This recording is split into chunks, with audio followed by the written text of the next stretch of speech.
Hello everyone, welcome to my YouTube channel. If you are new to my channel, please consider subscribe and hit the bell icon so that be the first to notify if we have new upload videos. Today, I will share to you on how to make crispy French fries. So let's start. Peel off the skin by using the peeler.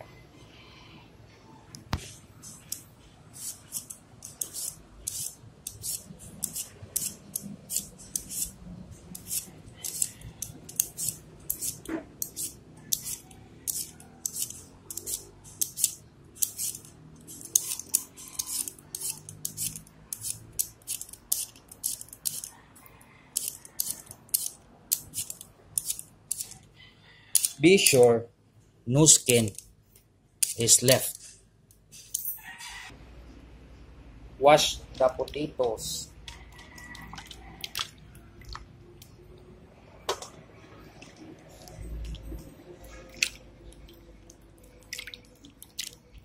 After washing, put it to the strainer.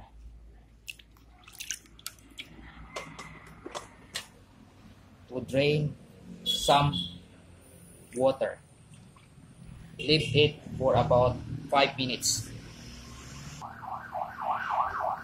Cut the potatoes in long strips.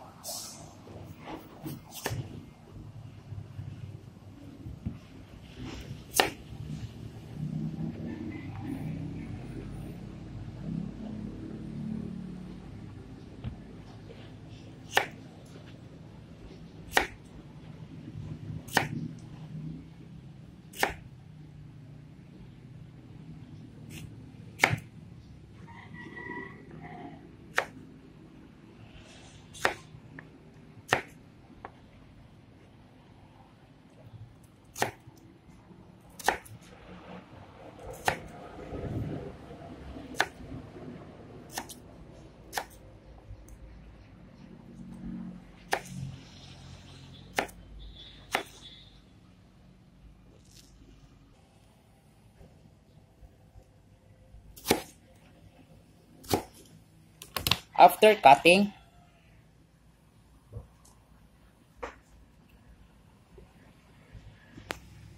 heat oil in a large cooking pan.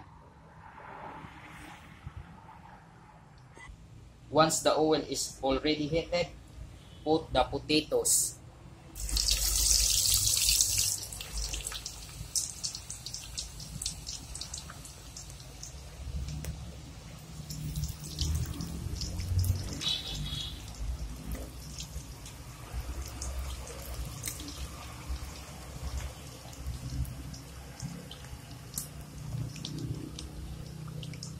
Wait until the potatoes turns to golden brown.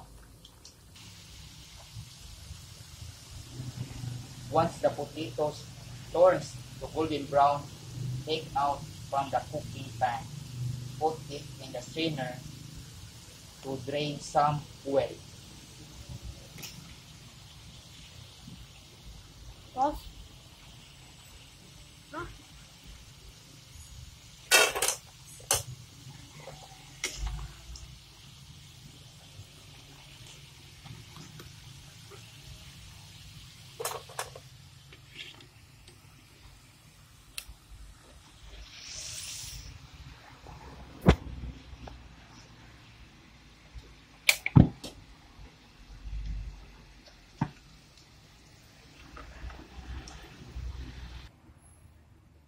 Leave it for about 5 minutes.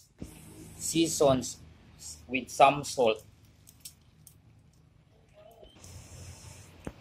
After waiting for about 5 minutes, we need to transfer to our serving plate.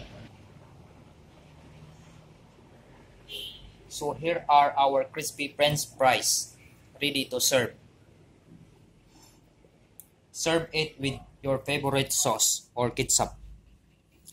I prefer to use this one, Del Monte ketchup.